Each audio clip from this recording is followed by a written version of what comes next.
Assalamualaikum warahmatullahi wabarakatuh. Perkenalkan, saya Dewi Artasari Praselya. Di sini akan mempresentasikan hasil tugas UAS basis data.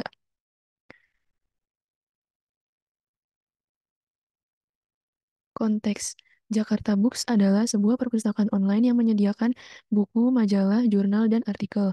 Mereka ingin membuat sistem yang efisien untuk mengelola inventaris, transaksi peminjaman, dan anggota perpustakaan. Jakarta Books memiliki beberapa cabang di seluruh kota, dan setiap cabang memiliki inventaris tersendiri. Adapun persyaratannya yaitu yang pertama, setiap buku, majalah, jurnal, dan artikel memiliki judul unik, tahun terbit, penulis, dan ID unik. Buku dan majalah diidentifikasi dengan ISBN, sementara jurnal dan artikel memiliki ESSN. Buku bisa memiliki lebih dari satu penulis. Anggota dapat meminjam lebih dari satu item pada satu waktu dan setiap item hanya dapat dipinjam oleh satu anggota pada waktu tertentu. Anggota harus terdaftar di cabang tertentu, tapi bisa juga dari cabang manapun. Selanjutnya, transaksi peminjaman mencatat tanggal peminjaman, tanggal pengembalian, dan denda jika ada. Setiap transaksi terkait dengan satu anggota dan lebih item. Cabang memiliki alamat unik, nomor telepon, dan manajer. Setiap cabang juga memiliki koleksi item tertentu yang bisa berbeda dengan cabang lain. Sistem perlu mengelola reservasi untuk item yang sedang dipinjam. Anggota bisa mereservasi maksimal 3 item yang sedang tidak tersedia. Adapun soalnya, buatlah IRD yang kompleks berdasarkan skenario di atas yang mencakup entitas-entitas berikut yaitu buku, majalah, jurnal, artikel, anggota, transaksi peminjaman, cabang, dan reservasi. Pastikan untuk menunjukkan semua atribut kunci, hubungan antar entitas, serta kardinalitas dan partisipasi dari setiap hubungan. Nah, ini selanjutnya itu ada hasil dari outputnya itu berbentuk diagram seperti ini. Di tengahnya itu ada inventaris. Nah, inventaris itu ada memuat buku, inventaris memuat majalah, inventaris memuat jurnal, terus inventaris memuat artikel. Nah, dari sini buku itu kan ditulis oleh penulis buku. Nah, penulis buku itu ada bagian dari si penulisnya. Penulisnya itu majalah itu ditulis penulis, terus jurnal ditulis oleh penulis, dan artikel ditulis oleh penulis.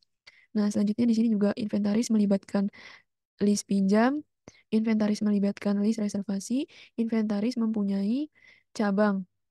Nah, dari sini list pinjam detailnya itu transaksi pinjaman. Yang melakukannya itu anggota. Terus di sini inventaris melibatkan list reservasi. Detailnya itu reservasi sendiri, yang melakukannya adalah anggota. Inventaris punya cabang. Nah, cabangnya itu adalah yang ini. Selanjutnya ada atribut kunci, yaitu ada tabel anggota berisi ID underscore anggota PK, ID underscore cabang FK, tabel cabang berisi ID underscore cabang PK, buku table berisi ID underscore item PK, majalah table berisi ID underscore item PK, ID underscore penulis FK, tabel jurnal berisi ID underscore item PK, ID underscore penulis FK, tabel artikel berisi ID underscore item PK, ID underscore penulis FK. Selanjutnya ada tabel inventaris berisi ID underscore inventaris PK, ID underscore cabang FK, ID underscore item FK. Tabel transaksi peminjaman berisi ID underscore pinjam FK, ID underscore anggota FK, ID underscore item FK. Tabel list pinjaman berisi ID underscore list underscore pinjam PK, ID underscore pinjam FK, ID underscore inventaris FK. Tabel reservasi berisi ID underscore reservasi PK, ID underscore anggota FK, ID underscore item FK. Selanjutnya ada tabel list reservasi berisi ID underscore list underscore reservasi PK, ID underscore reservasi FK, ID underscore inventaris FK. Tabel penulis, ID underscore penulis PK, tabel penulis buku, ID underscore penulis PK, ID underscore item FK. Selanjutnya ada hubungan antar entitas, yaitu anggota dan cabang hubungannya daftar underscore ID, cabang dan inventaris punya, inventaris dan buku memuat, inventaris dan majalah memuat, inventaris dan jurnal memuat, inventaris dan artikel memuat, anggota dan transaksi peminjaman melakukan, transaksi peminjaman dan list peminjaman detail, list peminjaman dan inventaris melibatkan, anggota dan reservasi itu parsial. Reservasi dan list reservasi detail, list reservasi dan inventaris melibatkan majalah dan penulis ditulis, jurnal dan penulis ditulis, artikel dan penulis ditulis, penulis buku dan penulis bagian underscore dari, buku dan penulis buku itu ditulis. Selanjutnya ada kardinalitas tiap hubungan. Anggota dan cabang itu many to one mandatory. Cabang dan inventaris one to many, inventaris dan buku one to many, inventaris dan majalah one to many, sampai di inventaris dan artikel one to many, anggota dan transaksi peminjaman one to many, dan sampai list peminjaman inventaris one to many. Kemudian anggota dan reservasi itu one to many opsional, reservasi dan list reservasi one to many, list reservasi dan inventaris one to many, majalah dan penulis many to one, jurnal dan penulis many to one, artikel dan penulis hubungannya many to one, penulis buku dan penulis hubungannya many to one, buku dan penulis buku hubungannya many one to many. Partisipasi setiap hubungan. Anggota dan cabang hubungannya total. Ini partisipasinya, ini hubungannya, berarti ini juga seterusnya juga sama. Nah, selanjutnya kita akan membahas tentang soal pemahaman normalisasi. Berikut ada tabel awalnya. Selanjutnya ada konteks. Sebagai bagian dari proyek untuk meningkatkan sistem informasi akademik di universitas, kita diberikan tabel data universitas info yang belum ternormalisasi. Tabel ini mengandung informasi tentang mahasiswa, dosen, mata kuliah, dan lain-lain. Soalnya yang pertama, normalisasi data. Analisis tabel universitas info yang diberikan dan dinormalisasikan datanya hingga mencapai bentuk normal yang kita yakini bahwa tidak akan menimbulkan redundansi dan anomali. Berikan deskripsi dan justifikasi untuk setiap langkah normalisasi yang akan kita lakukan. Yang kedua ada desain relasional. Setelah normalisasi, representasikan struktur data yang telah dinormalisasi ke dalam bentuk skema relasional. Deskripsikan tabel-tabel yang akan dibuat beserta atribut tipe data, kunci primer, dan kunci asing masing-masing tabel. Yang ketiga itu implementasi DDL SQL. Menggunakan Data Definition Language SQL untuk membuat skema basis data yang telah dinormalisasi di PostgreSQL. Pastikan skema yang Anda buat mampu mendukung operasi query yang efisien. Sertakan perintah-perintah SQL untuk membuat tabel, menentukan kunci primer dan asing, serta batasan-batasan yang relevan. Nah, berikut ini bentuk 1NF. Karena tidak ada data yang memiliki multi-value, maka tabel awal ini sudah merupakan bentuk 1NF. Dan ini merupakan tabelnya. Selanjutnya bentuk 2NF. Dikarenakan adanya ketergantungan parsial di mana beberapa kolom non-key bergantung pada sebagian primary key dan bukan secara keseluruhan, maka diperlukan proses normalisasi kedua atau 2NF. Agar memenuhi 2NF, langkah yang perlu diambil adalah memisahkan tabel menjadi dua entitas terpisah. Dengan demikian, setiap tabel akan memiliki primary key yang unik dan setiap kolom non-key akan sepenuhnya bergantung pada keseluruhan primary key. Nah, ini contoh tabelnya. Di sini humanioranya ada dua. Terus setelah kita melakukan proses normalisasi kedua, akan didapat tabel seperti ini. Selanjutnya juga sama, ini ada tabel periodi, tabel prodi yang awalnya belum awalnya seperti ini, dan setelah dilakukan proses normalisasi kedua atau 2NF menjadi seperti ini. Selanjutnya juga ada tabel mahasiswa. Selanjutnya ada proses normalisasi 2NF tabel jadwal. Nah, setelah itu ini kita dapat tiga tabel, yaitu tabel dosen, tabel mata kuliah, sama tabel nilai. Bentuk 3NF. Dalam setiap tabel yang telah dinormalisasi ke tingkat 2NF, tidak ada ketergantungan fungsional transitif pada setiap atribut yang terdapat dalam primary key. Oleh karena itu, tabel tersebut sudah memenuhi bentuk normalisasi tingkat ketiga, yaitu 3NF. Bentuk BCNF. Dalam setiap tabel yang sudah mencapai tingkat normalisasi 2NF, telah dipastikan bahwa aturan BCNF terpenuhi, di mana setiap determinan yang bukan kunci sepenuhnya bergantung pada kunci utama. Oleh karena itu, tabel tersebut sudah berada dalam bentuk BCNF. Bentuk 4NF. Dalam setiap tabel yang sudah dinormalisasi ke tingkat 2NF, tidak ada ketergantungan multivariabel yang berarti tidak ada ketergantungan fungsional yang melibatkan atribut non-key terhadap atribut non-key lainnya di luar primary key. Oleh karena itu, tabel tersebut sudah memenuhi persyaratan bentuk normalisasi tingkat keempat atau 4NF. Bentuk 5NF.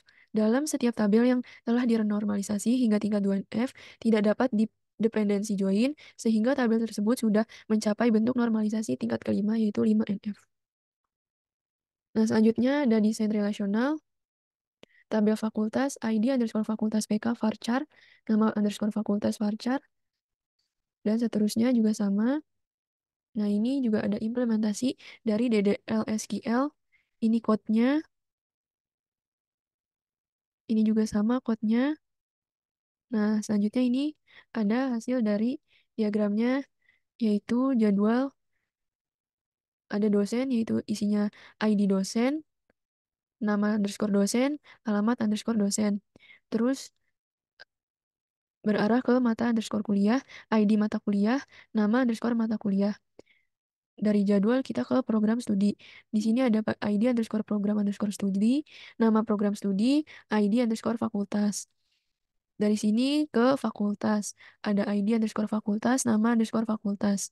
Selanjutnya dari jadwal ke nilai ada ID underscore mahasiswa, ID underscore jadwal, nilai, terus lanjut ke mahasiswa, ID underscore mahasiswa, nama mahasiswa, ID program studi. Selanjutnya kita akan membahas soal pemahaman query. Soal yang pertama yaitu buat query untuk menampilkan daftar mahasiswa yang mendapat nilai tertinggi di mata kuliah algoritma, termasuk nama mahasiswa, ID dosen, dan lainnya. Dan nilainya. Nah, ini merupakan query-nya, dan ini hasil dari outputnya yaitu nama mahasiswanya Zara, ID dosennya D1, mata kuliah algoritma nilainya 91. Selanjutnya soal kedua, tuliskan query yang mengidentifikasi dosen dengan jumlah mengajar mata kuliah terbanyak lintas program studi, menampilkan nama dosen dan jumlah mata kuliah yang diajar. Nah, ini ada query-nya, kita ketik nama dosen, listing j.id mata kuliah, jumlah mata kuliahnya, terus from dosen, join jadwal, ID dosen, group by, nama dosen, order by, jumlah mata kuliahnya. Dan ini hasil dari outputnya, terlihat bahwa ada 19 dosen, dengan yang paling banyak itu berkisaran 2 mata kuliah. Selanjutnya ada soal ketiga, buat query yang membandingkan rata-rata nilai mahasiswa antara program studi, menampilkan nama program studi, dan rata-rata nilai mahasiswa di fakultas tersebut.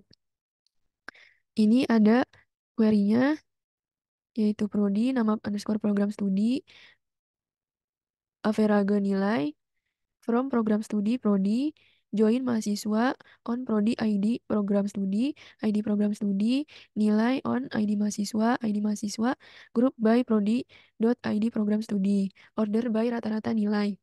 Didapat outputnya ada 13 program studi, yaitu yang tertinggi ada di fisika dengan rata-rata nilainya 92, dan yang paling bawah itu ada di program studi ilmu komunikasi dengan rata-rata nilainya 86,5.